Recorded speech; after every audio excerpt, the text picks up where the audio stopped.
প্রিয় সহযোদ্ধা ভাইরা, রাজপথে আপনারা একদম ভয় পাবেন না। বর্তমান এই প্রতিবন্ধী স্বরাষ্ট্র উপদেষ্টা সহ যারা যা কিছু বলতেছে এগুলো শুধু ওদের চাপাবাজি ছাড়া আর কিছুই না। রাস্তায় বা বাইরে এই মুহূর্তে ডিউটিরত 1500 সেনাবাহিনী সারা বাংলাদেশ ব্যাপী আছে। এর বেশি একজন সেনাবাহিনীর রাস্তায় নামার ক্ষমতা নাই এবং রাস্তায় তারা নামতে পারবে না। এতদিন পর্যন্ত 3000 ছিল, তার 50% উঠাই নিয়ে গেছে, ব্যারাকে চলে গেছে। আর এই 3000 জন সদস্য শুধু মাঠে আছেন তারা শান্তি শৃঙ্খলা বজায় রাখার জন্য। কিন্তু কোন রাজনৈতিক দলের গণতান্ত্রিক অধিকারের জন্য রাস্তায় আন্দোলন সংগ্রাম করবে, সেই সংগ্রাম বাধা দেওয়ার জন্য কোন ধরনের তারা ব্যবস্থা নিচ্ছে না, এটা চিরন্তন ধরে রাখেন। পুলিশ সদস্যরা হয়তোবা কিছু জায়গায় একটু দৌড়দৌড়ি করতে পারে, কারণ তারা চাপে আছে এবং পুলিশের একটি ভালো একটা অংশ জানেন এই বর্তমান পুলিশ প্রধান, সেও একাধিক পুলিশ সদস্যকে হত্যার সাথে জড়িত। এই ডিএমপি কমিশনার, সেও একাধিক পুলিশ হত্যার সাথে জড়িত এবং রাজাকারের বাচ্চা যতটুকু জানতে পারছি। তো যাই হোক, এখন কথা হচ্ছে ওদের চাপে পড়ে হয়তো বা কিছু জায়গায় পুলিশের একটি ঝামেলা করতে পারে, কিন্তু আপনার বড় সেটা হবে কিছু কিছু জায়গায়। কিন্তু রাস্তায় আপনার বড় প্রতিপক্ষ হচ্ছে মব সন্ত্রাসী বিএনপি এবং 71 মুক্তিযুদ্ধ বিরোধী যেগুলো আছে এইগুলা আর দেশদ্রোহীগুলা। তবে আজকের এই যে 2-3 দিনের লাগাতার আন্দোলন সংগ্রামের মাধ্যমে এরই মধ্যে আমি একটু না বললেই নয়, এরই মধ্যে আমাদের এই 13 তারিখে লকডাউনের প্রতি সমর্থন জানিয়েছেন American International University Bangladesh, Shanto Mariam University of Creative Technology varsity. এই দুটি ভার্সিটি এরই মধ্যে 13 তারিখে লকডাউনের প্রতি সমর্থন জানিয়ে তারা তাদের ভার্সিটি বন্ধ রাখার ঘোষণা দিয়েছেন এবং সেদিনে পুরোপুরি তারা লকডাউন এবং তাদের প্রতিষ্ঠান তারা শাটডাউন করে দিচ্ছে। তথাপি আমি দেশবাসীর সকল আপামার সাধারণ মানুষ, ব্যবসায়ী, চাকরিজীবী, পেশাজীবী যারাই রয়েছেন, পরিবহন মালিক, শ্রমিক যারা রয়েছেন এবং বিভিন্ন প্রতিষ্ঠান মালিকগুলো যারা রয়েছেন, তাদের কাছে বিনয়ের সাথে অনুরোধ থাকবে দেশের স্বাধীনতার সার্বভৌমত্ব, ব্যবসা প্রতিষ্ঠান এবং 3200 পুলিশ হত্যার বিচারে নিশ্চিত করার জন্য এই 15 মাসের এই 16 মাসের ব্যবধানে সারা দেশব্যাপী 15,000 অধিক সাধারণ মানুষকে নির্বিচারে হত্যা করা এবং দেশের সাংবাদিক, সুশীল সামাজিক ব্যবসায়ী, সাংবাদিক, সাহিত্যিক, লেখক যাদেরকে নির্বিচারে হত্যা করা হয়েছে তাদের বিচার নিশ্চিত করার জন্য এবং আজকে দেশটাকে যারা একেবারে উন্নয়নশীল দেশ থেকে ভিক্ষাবৃত্তিতে পরিণত করেছে তাদের বিচার নিশ্চিত করার জন্য মূলত আওয়ামী লীগ আজকের এই লকডাউন ঘোষণা করেছে। তাই এই লকডাউনের প্রতি আপনারা যার যার জায়গা থেকে সমর্থন জানিয়ে অন্তত পক্ষে একটা দিন দেশের জন্য, দেশের মানুষের জন্য আপনারা নিবেদিত হবেন এবং আপনারা আপনাদের প্রতিষ্ঠান বন্ধ রাখবেন বলে আমরা বিশ্বাস করছি, আমরা প্রত্যাশা রাখছি আপনারা আমাদেরকে সমর্থন জানাবেন।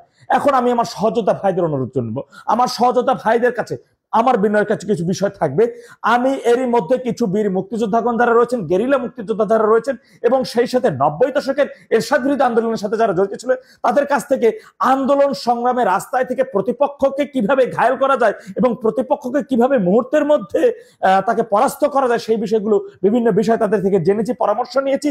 তো এখন অনেক বিষয়গুলো আমি ফেসবুকে চাইলে ভিডিওর মাধ্যমে ডেলিভারি আপনাদেরকে দিতে পারতাম, কিন্তু সেই বিষয়গুলো ভিডিওর মাধ্যমে বললে আপনার প্রতিপক্ষ জেনে যাবে। তথাপি আমি চাবো দায়িত্বশীল ব্যক্তি যারা রয়েছেন তারা ইনবক্স করবেন আমার পেজের, আমি আপনাদেরকে সেই বিষয়গুলো জানিয়ে দেবো ইনশাআল্লাহ। তথাপি আমি আপনাদেরকে বলবো ওরা যেটা করতেছে চাপাবাজি করতেছে, চাপাবাজি ছাড়া আর কিছুই নেই। কিন্তু ওরা যে মিলিশিয়া বাহিনী, জঙ্গি গোষ্ঠী এবং প্রফেশনাল শুটার দ্বারা যে মিলিশিয়া বাহিনী, ওরা পুলিশের পোশাক পরে অবস্থা যেহেতু থাকবে, কিন্তু তাদেরকে আপনি দেখলেই বুঝতে পারবেন ওদের চলন বল এবং পোশাকের ধরন, এগুলো দেখলেই বোঝা যাবে যে এটা ট্রেনিং প্রাপ্ত পুলিশ নাকি মিলিশিয়া, এটা আপনি বুঝতেই পারবেন। এটি কোনো সমস্যা না। আপনারা একত্রিত থাকবেন, সংঘবদ্ধভাবে প্রতিপক্ষকে, দেশদ্রোহীদের ঘায়েল করার চেষ্টা করবেন।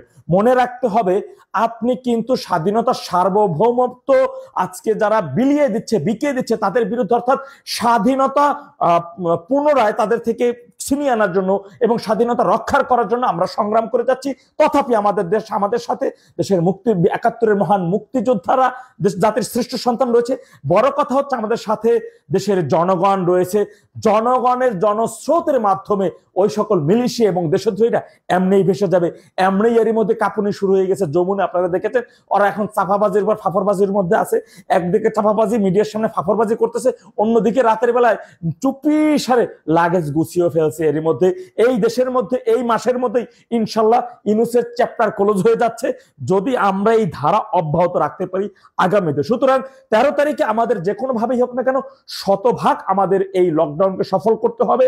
এর জন্য যা কিছু দরকার আমাদের তাই করব, আমরা যা প্রয়োজন হবে।